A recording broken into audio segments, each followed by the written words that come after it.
Hey, friends, welcome back to another episode of Becoming Unbound, the podcast that's all about breaking free from the boxes we've been put in, unlearning the stories we've been told, and creating our own definitions of freedom. Whether that's in your job, your relationships, your mindset, or all of the above, you are so in the right place. All right, friends, and today I'm super excited to introduce to you our guest, Sandra Cooze, a certified trauma healer, intuitive mentor, and coach. She's also a Reiki master and teacher and a published author. After healing from her own deeply painful experiences, Sandra created a powerful healing method that allows others to fully release trauma, triggers, and PTSD with ease. Her book, Journey to Yourself: How to Heal from Trauma, is a deeply transformative guide that supports readers on uncovering who they are. All right, friends, take a deep breath, open your heart, and let's dive in.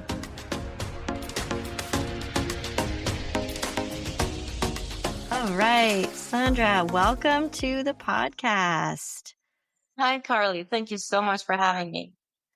All right. So I was wondering, would you be able to share a little bit more about your background, the work that you do, and maybe even the process of how you wrote the book that you did?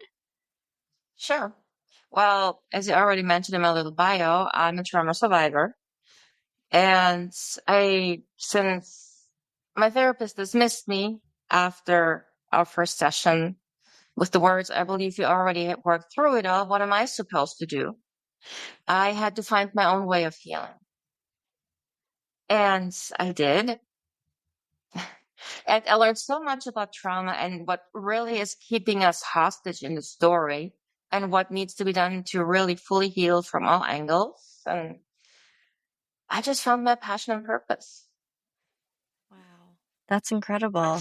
And we talk about it a lot on the podcast, how oftentimes our biggest, worst traumas, those big T traumas, can often lead us to those places that really allow us to become unbound, see everything for what it is, and then have this is the hope that you end up resolving a lot of those triggers and understanding that to unbind yourself from those old patterns, those habits, those little things that from trauma can keep you very small for a very long, long time.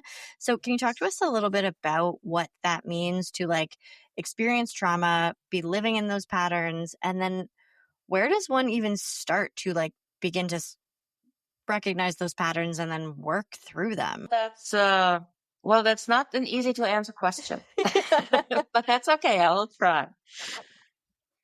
Most of the time we realize that we don't feel the way we want to feel, but we don't draw the connection necessarily that this is trauma related because we've been usually raised by our parents, grandparents, great grandparents, and so on that, well, this happened to you, suck it up. That's life. Sorry, I'm not a person to swear normally, but that's usually what this is. And so it's hard to recognize that it actually can be healed. Right. So it's more like being brave, being there for yourself. Because when we're usually dealing with trauma, we're trying to navigate life as good as we can. The ups and downs, being happy somewhat, and trying not to get down the rabbit hole. And we're really existing rather than living. We're focusing all our passion on other people. We become people pleasers because we're afraid that something like this could happen again and we don't want anyone else to get hurt. So we're rather being the people pleaser because their happiness makes us feel good without us having to go too deep within ourselves where all the trauma is sitting. Right. So we keep life and relationships and family superficial because going anywhere below the surface is dangerous. Yeah. And those things, when you see, yes. So I can imagine that, yeah, if you're kept in that dangerous place where instead of looking at what's going on the inside, you're constantly externalizing, helping, soothing other people, when the whole reason behind that, I guess, is because, yeah, it seems dangerous because either you'll A, be put in that situation again, or B, you'll actually just have to understand and have awareness of your trauma. Is that kind of what you're saying? Like we would be in this Yes. dangerous place? Yes. And the other danger is that we don't know what it feels like to be without the trauma. We don't know what the whole healing journey is and being without it. And this not knowing how to live without the trauma, what life would be like without it, is usually what stops most people to even start trying. It's the fear of the unknown, because it's better the devil you know than the devil you don't know. Exactly. Yeah, it's staying in that comfortable little box that Yes. is so familiar. It is hell, but the unknown of stepping out of that box and you don't know, yeah, you don't know who you are without your traumas, Mhm. without your experiences, without the people that you've, you know, oh gosh, like who are you as a person without the things that you've gone through? And we sometimes don't even know that those are the things that are holding us back, right? Because Exactly. you have no idea. Yep. Exactly. Wow. So I guess there would have been multiple moments in your life, but was there a specific moment, Sandra, where you understood like that moment where you're like, okay, I can't go forward. I can't stay in this familiar hell. Where did you start? Like what was that light bulb moment when you realized you couldn't keep living being that same person and something had to change? Mhm. Well, I had to think long and hard about this question because I couldn't find anything that was profound enough, but I think I got something. Okay. So I was raised from parents who have been through deep trauma. My father was raised by a narcissist, and my mother was raised by an exhausted mother who was constantly abused by her mother-in-law. So, which means they came from trauma and they raised us through that trauma. They tried to do much better. So we weren't beaten or anything. They gave us as much love as they could, but it was this silent treatment. So when my sister and I did something that they didn't approve of, silent treatment sometimes for 2 weeks. That was the best they could do. And they thought, this is how you're doing it. But for us, it meant love was taken from us. So we felt like we did something wrong. And so they don't love us anymore until they decide to do again. That's the silent treatment part. And so I learned how to stay silent. I learned how not to speak up, not to voice my opinion because that can get you banned from love. And the first time I really noticed that was when I had my first interview.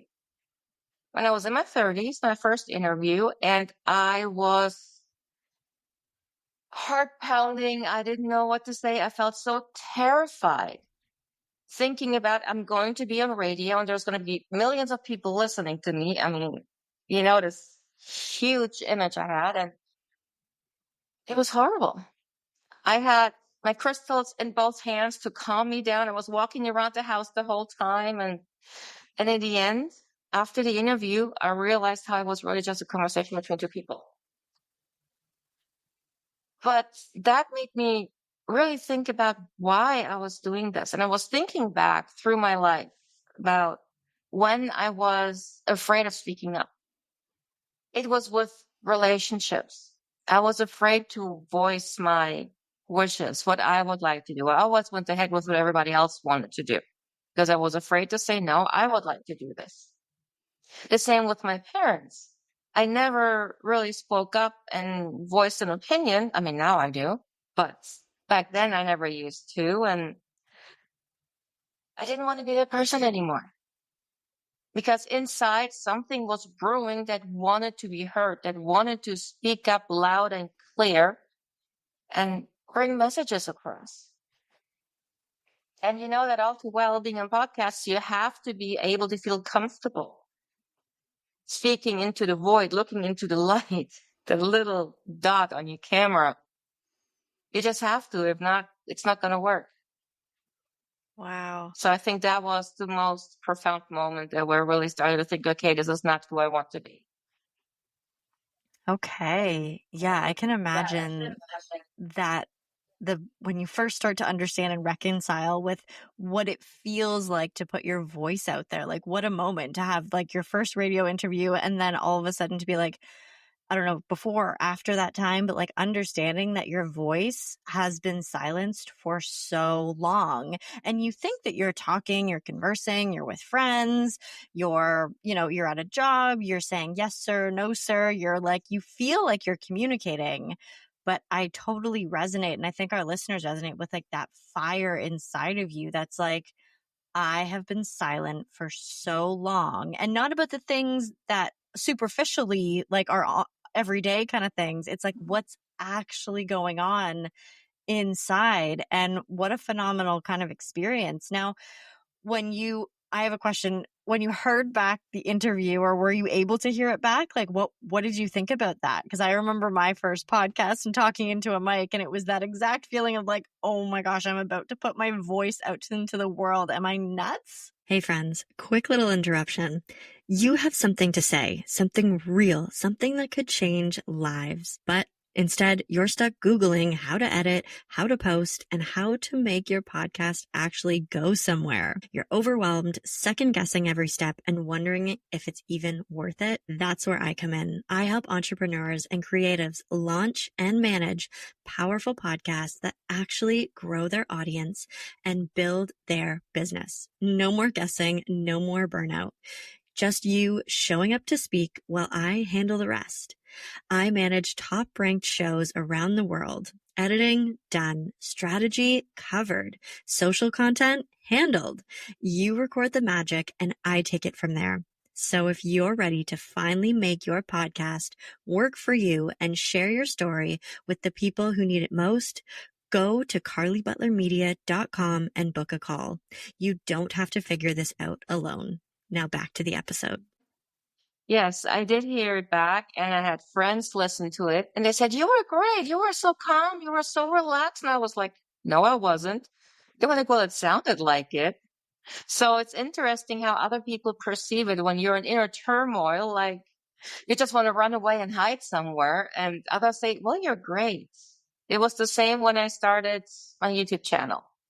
I mean, you can see my transformation, from horrible hair to being not feeling comfortable in front of the camera until now. So just by that, you can see how much you grow when you really challenge yourself. Amazing. So, what would you say?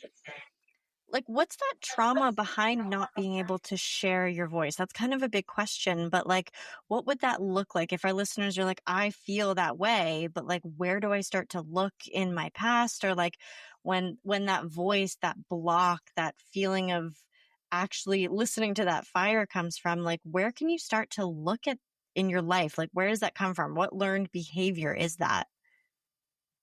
Well, it can come from many different places.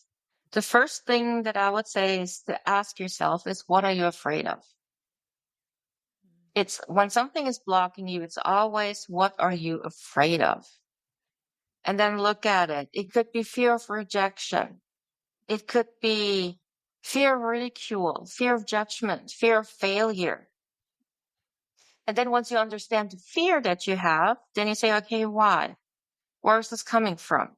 So then you basically tap into that feeling of fear, understand how this feels for you, and then you follow this feeling to the stories your mind shows you. It's like home self-trigger release, basically. So you follow Okay. the feeling, you determine the fear, and then you follow the feeling to understand where this is coming from. And once you understand that, you're already halfway there to healing it. All right. So feel that fear and like try to reconcile it with it. I think so many people feel this fear and they're like, yep, I'm scared of this thing, but there's so much information within that feeling. And then you kind of you hold your own hand and like walk Mhm. yourself back through the fear, and it will hopefully give you information as to like maybe you felt this before, a story that you're telling yourself. And what a valuable tool, so that like I feel like anyone doing this, like if you're afraid of heights, if you're afraid of speaking, if you're afraid of, oh gosh, there's so many things that you could be fearful of, and then to walk back, like fear, like you said, fear of rejection, fear of looking silly, or what people are going to think of you and then reject you, or like all of those things. So what a great first step, just to sort of walk yourself into that fear and then understand where it comes from. Now, the interesting thing about those fears is that it's always essentially at its root cause the fear of what other people may think. For example, fear of failure. That's a very interesting one. Think about that little kid that is like the toddler who's running around and he's having fun and he's falling down, stands up, looks, mom and dad around? Nope, let's keep running. So, and then if kid falls, mom and dad are there? Yep, let's start crying. It's the same thing with fear of failure, because we're only afraid of failure when other people see and think that we may have failed. So once we stop caring about what other people think, that fear of failure is just obsolete. It just vanishes. Poof, gone. So then the question is, why are we afraid? Why do we have fear of judgment, fear of rejection, fear of ridicule? It's always about what other people think. So maybe you have been lectured as a child too much. Like whenever you try to do something and they're saying, well, why do you even try? You're going to fail anyways. Or didn't I tell you not to do this? Or this, I told you so. You know, that from our childhood, when our parents thought they would teach us how not to do things without realizing we want to experience that for ourselves and then not be ridiculed for it. Like, I told you shouldn't have, things like that.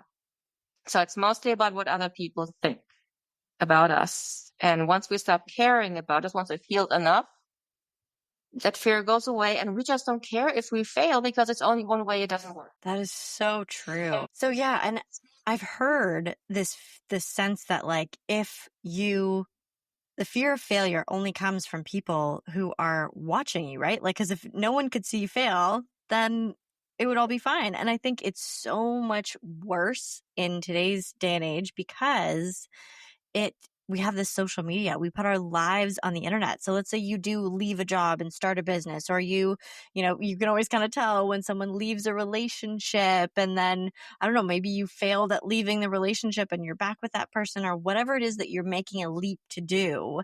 And now you have the world watching you and your friends and old friends from high school and family and all that stuff. It makes that failure magnified, right? Like, it's not just like you failed and your little circle of people that you called on your landline would know that you failed. It's like the whole world now has access to your failures. And so it makes these big leaps and these, doing something that is scary, it makes it so much more amplified because we have such a big reach on the internet now. It's wild. Have you found that people's fears through the trauma work that you do are amplified with social media and the presence online? Yes, I have. But it's really interesting. Once you own everything you do and everything you say, you're no longer afraid because you own it. I always tell my clients, own it. I mean, the work that I do is not easy. It's super worth it, but it's not easy. But when I'm with clients and I do coaching or my trauma modality or anything where I talk with them, I own every word I speak, which means if I should, God forbid, ever make a mistake, I would own that. So, and once you own your decisions, you stand behind them and you don't worry about what other people will think about your decisions, then they're your decisions. Then you don't make the decisions for or because of someone else. And then it doesn't matter what other people think. It's just like with trauma. Once you own your story, it stops pestering you. Same thing. You're free once you own your story, once you say, yep, this happened to me. Exactly. I own it. This happened. Because until you do, your trauma is in the realm of nightmares because you don't want it to be true. But once you own it, it loses its power over you. And it's the same with people's opinion. Own it. Own your decisions. Own everything you say. You're good. Oh, I love that so much. Yeah, like the owning of something, it also brings up the idea of like there's not responsibility, because sometimes there are situations in life where you are truly a victim. Like there's no, it's kind of like black and white. Like you are a victim to whether it be, I don't know, like there's so many things in life. Like there are some people out there that do things to other human beings, whether it's intentional or not, to hurt them. Like you are a victim in that situation. So I think there's a great differentiation between like like owning what happened to you and just knowing that like, yes, it did happen. Yes, in that moment, I was a victim of that circumstance. And whether you were a young child or a teen or whatever it is, and then understanding that if you own it, as in like you can, and I'm just trying to like put words to what you said as and understand it myself, that if you own that it happened, then all of a sudden you can put words to it, you can put language to it, you can put feelings to it, you can have awareness of it, versus just saying like, oh, I don't know what happened, or it wasn't a big deal, or let's just not talk about it, let's not like try to understand what was happening in that. Hold yourself, hold your child self or your teenage self or your adult self, and like be okay with the fact that it not be okay with the fact that it happened, but just be like, it happened. End of story. Let's move into the work of what it looks like to now deal with the impact that that had on our lives, right? Right. So, Sandra, we talked a little bit before about the type of work that you do and how it's differentiated between other types of therapies and experiences and healing. Can you tell us a bit about that? Because that was fascinating, and I want our listeners to know about what you do. Okay. And feel free to jump in with questions at any time. Don't let me Okay. babble away. Well, how it started was I became a Reiki master and I started to practice Reiki and had clients. And the interesting thing was after each session, we were sitting down and they were talking to me. They just opened up to me and they talked about their trauma and their experience with their therapists and counselors. And I heard so many stories of where they, with their story, triggered their therapist. And then they had to help their therapist through a trigger in their own session. And I was like, well, how can you deal with your trauma when your therapist can't? She was like, I don't know, but it's just me. I stopped going to my therapist. I'm afraid to go someone else. Or others were saying that just like me, they were just dismissed. Like, oh, come on, it can't be this bad. Things like that. So I learned pretty quickly that a lot of the mental health system is not trauma informed. Like my psychologist that I have, he had no idea that just because I wasn't sobbing while I was telling my story, that I wasn't still dealing with it. I was just suppressing. So, and I was like, something has to change. There has to be a way to really help people heal. A month later, Rise Above Your Story was born. So, and then I became a certified coach. First, I thought I would go into social work or counseling, but I don't like rules and I don't like follow the rule, but I like to do my own thing because it seems to work better. So I went into coaching and I came across a modality called traumatic incident reduction, or short TIR, which was created around the same time as EMDR, but EMDR got all the funding and TIR got nothing. So it's the most amazing modality no one has ever heard of. But it's really incredible how it helps people move through their trauma so quickly. 5 to 6 sessions, you release one traumatic event, including PTSD. It was specifically designed for that. It's gentle, it's quick, and it's evidence-based. So these are the two main things that I use, coaching and TIR. And as I was progressing with my clients, I came across one who couldn't handle questions in themselves, no matter what question triggered her. So I had to find a different way of helping her because I'm not one to give up on people. So I realized that she was doing so well with just releasing energy through Reiki.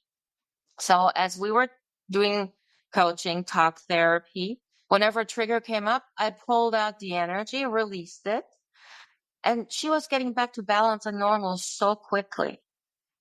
So, and that's how I started incorporating energy work into what I'm doing. And it's truly amazing how quickly people can heal when we just focus on more than one thing. Because when you think about therapy, it only focuses on the mental emotional aspect of the trigger.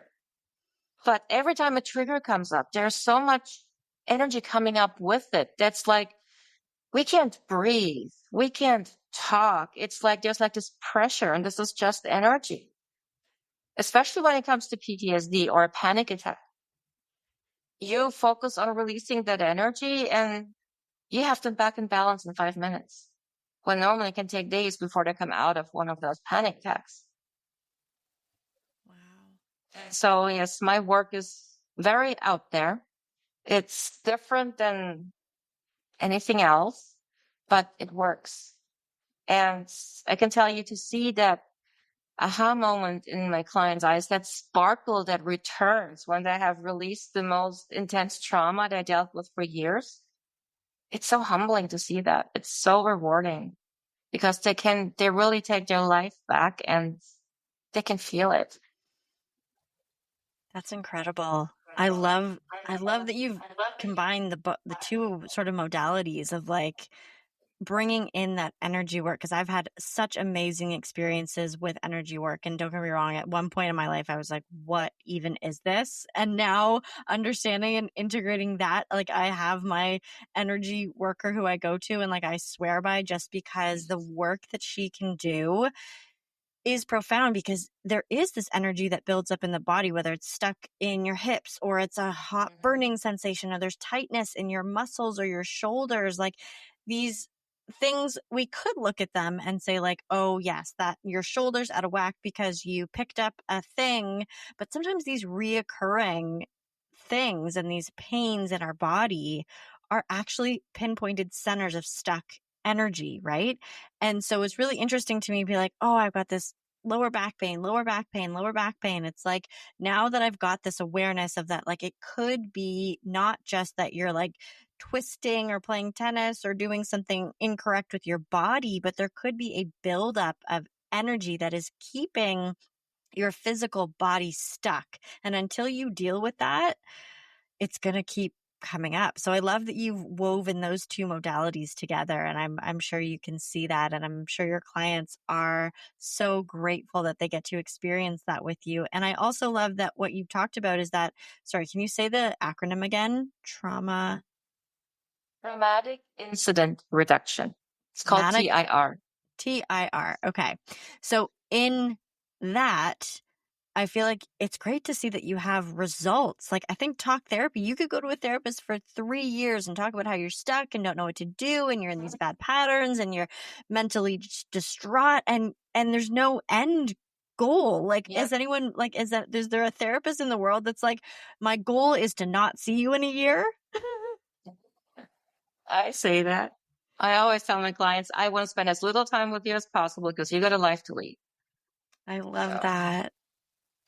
Yeah, because talking about all of this stuff and all the patterns that we have and the bound up energy forever and ever and ever, like it can have you stuck in just talking about it. And until you actually do something to release it, like you're never going to experience that liberation and that freedom that, yes. like you said, that life to live, right?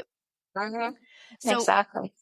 in the podcast, we talk about freedom. This is all about becoming unbound from all sorts of different types of things that keep us stuck. So for you and your work specifically, I want to know, like, what does freedom look like for either what you experienced or what your clients experience? How does that come about after they've experienced a session or sessions with you? What does freedom look like after you've dealt with and healed those traumas? Well, it's different from client to client, of course. Yeah. But if it's easy, let's say easy trauma, but they have already done most of the work, and it's like we're working more on the limiting beliefs and the self-sabotage, because this is also coming from trauma. It's just the next stage after trauma healing where you get the little messy bits out. And it's like being able to set healthy boundaries. Stop, like realizing you're people pleasing and then learning how to stop doing that successfully, and how they're growing, how they're saying no here and no there, and how it starts to feel good after the first terrifying moment when they're like, uh-oh, I said no. What am I going to do now? Are they going to hate me? But realizing that it's not the case. Yes, other people don't like it when you set boundaries, but that's the point. So learning to do that, standing up for yourself and really starting to focus on yourself. The most thing that especially women have issues with is self-love. If you love yourself unconditionally, no one can really traumatize you anymore, because you're so self-confident. You walk into a room and people look after you because you have this natural confidence that comes with healing from everything that's keeping you stuck. So it's beautiful to see how they're changing, how they become more courageous, more outspoken. They even go to their coworkers and tell them like what they think of them. Or you have like the sexual harassment in the workplace. Normally you stay quiet and laugh it off, and now they're going, well, how dare you? How dare you talk to me like that? They have the confidence, they find their voice. And this is what happens when you release trauma. You get your voice back, you get your compassion back, your fear is leaving because there's nothing to be afraid of. I mean, of course, airplanes and all of that, but within yourself, there's nothing to be afraid of. And this is what they reach. And the smiles when they say, you know what, I think I'm finished. When they know that they are finished, it makes me so happy. Of course, it makes me sad to see them leave, but yes, it makes me happy that they're ready to reclaim their lives. I love that sense of freedom. Because, yeah, when you have the confidence and you become this sort of unbothered person by other people's opinions, by fears, you're just like, I'm unbothered. There's no cage. There's nothing holding me to anybody else's opinions, things. It's just all me on my own. I can literally do whatever I want. And you talk about someone walking into a room. I can just get that sense that it's magnetic because it's also safe. Like someone could go to another person who has that type of confidence and be like, you don't really care what I think or what I do. Like I'm interested to know who you are. There's this like magnetic pull towards these people who have this confidence who you're like, wow, you don't give a shit. Like I want to be friends with you. Yep. Yeah. And the great thing is it's natural. It's not this fake it till you make it. It's coming from within. It's totally natural. It's just who you are becoming. And there's nothing arrogant about it, because it could sound a little arrogant, but no, it's not. You have the confidence around you, but it's loving. It's inviting. It's nurturing. It's like that sparkle in your eyes, and people resonate with that positive energy that you're radiating out because there's no negativity.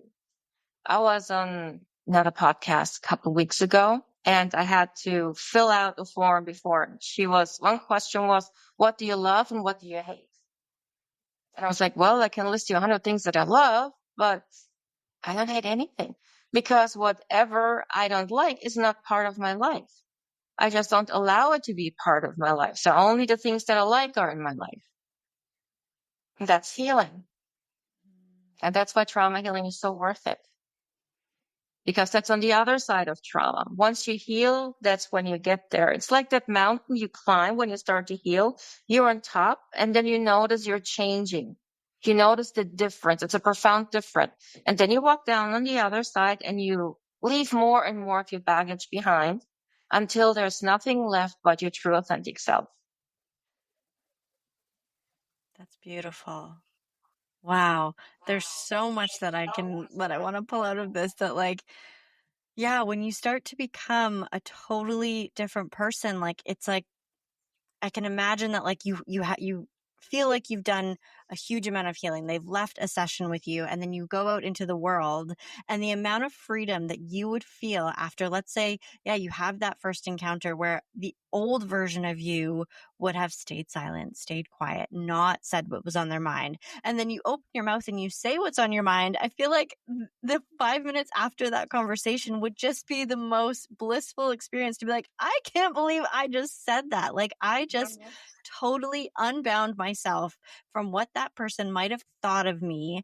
And all of a sudden, you've doing more and more of that. All of a sudden, you're like, I can't believe that I'm able to say exactly how I'm feeling in that moment. And not just from in a harsh way where you're defensive and you're trying to set these boundaries that are all the boundaries are placed on other people. And it's like, no, this is how I feel. And I'm saying this because I care about myself. And I'm no longer people pleasing or understanding that, I need to make sure that everybody likes me and all these things. It's like, if I said something and you're bothered, that's a you problem.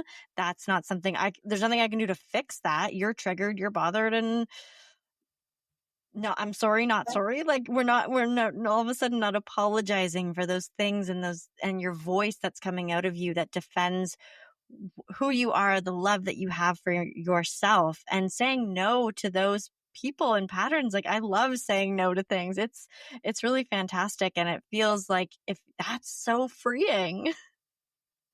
The funny thing is, though, usually my clients don't even realize how much they have changed because whatever was holding them back is no longer there. And they start to voice their opinion or tell somebody to be quiet or just, they don't realize it. They just tell me about, this and this and this happened. And I was like, are you kidding me? Do you know what just happened? Like 3 months ago, you weren't able to bring a word out and now you told this person off. Are you kidding me? Look at how far you've come. Because they change without noticing they're changing. Because whatever was holding them back has been released. And now this is the new normal. So it's not something they grow into because whoever you want to be is already within you. It's just buried. And the more you heal your trauma, the more this comes up. So the natural you is coming up and it's like, this is your new normal. So you don't notice any change because this is like it technically has always been if it hadn't been for the trauma. So sometimes, I have to point it out and say, look how far you've come. Look what you just did to get them to realizing that, which is always like a funny conversation. Yeah, I can imagine. So if someone is feeling like they have trauma that they either need to work on, or they just have this inkling that they are stuck in patterning in old sort of understandings of who they are, and they want to start doing something about it, what would you suggest that they do? Well, I would suggest reaching out to me, of course. Yeah. But healing trauma, there's like two types of people. There's the people who say, yes, I have trauma and I should do something about it. And they usually go to therapy and don't get very far because they're not going deep. Because in order to really heal trauma, you have to bring it to the surface so it can leave. It came in, so it has to come out. So then you have those people who are saying, I'm fed up with it. I want it gone. This is it. It's in my way. When you're at that point, you're ready. And then you will do whatever it takes. The question is, where are you? Do you feel like, yeah, I should do something about it? I don't like who I am, but nah, I don't know. So we go to therapy and hope the therapist is going to fix us. There's nothing to fix. There's only to release. So the question is, how ready are you to dig in and do the work and kick the trauma out? Because suppressing trauma is just as hard as releasing it. But when you release the trauma and you release the trigger, it never comes back. Whereas when you suppress your trauma, it keeps on coming back whenever you start to be a little happier because you cannot feel the good without the bad. So as soon as you start to feel super happy, cracks open, trauma's coming back to the surface full force. And then good luck trying to suppress it again. So which one is it? Yeah, it's You like want to act like you're doing something or you want to actually do something? yeah, like how sick are you of being in your own way? Yes. Yeah. I can And then once you, imagine. Sorry, go ahead. that's it. And then once you are ready, you will find the right person for you. Because trauma healing, there's no one size fits all. Therapy works for some, not for others. Others need coaching, or people even release trauma with yoga. So there's so many different things you can do to release your trauma. Just got to figure out what's the right thing for you. So I may be resonating with a lot of people, but not everybody. And that's how it should be, because everybody needs something very specific for them. So figure out what that is that you feel drawn to. And you'll find the person who can help you. Yeah, that's an amazing point. I think it's also, it highlights, yeah, like some people need breath work, some people need yoga, some people need to like have a really physical release of whatever it is. And I think it's so important to sort of start to do a little bit of your own research because, yeah, like therapy, if you've never done it before, it could be the answer for you. If there's a therapist or a practitioner that feels comfortable to you and you feel safe, like not knocking talk therapy, like I'm sure it does work for some people. But sometimes breath work and like really getting physical with the body and releasing through somatics is amazing. So I love that you are open to helping people to understand that it's not just one thing that's going to help unbind them from this life that they've been living. It's going to be a multitude of things, and you may have to try a couple different things at first before you truly find the thing that clicks, that you're like, okay, now this is the modality that's going to help me release or let go of or like really understand and start to actually heal and become a little bit more unstuck. I love that.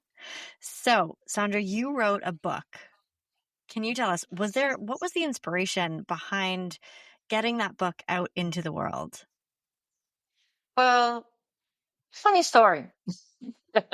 I started writing a book calling Journey to Yourself, where I wanted to talk about the spiritual journey of becoming who you are meant to be. And I started to write, and the more chapters I wrote, the more trauma came through the chapters. So the book basically told me what it wanted to be, in a way. And the more I wrote, the more the ideas came, like from healing trauma over limiting beliefs and then going over to becoming your true authentic self. And I was like, well, that's going to be a 1,000-page book when I'm done. So Journey to Yourself is a trilogy going to be.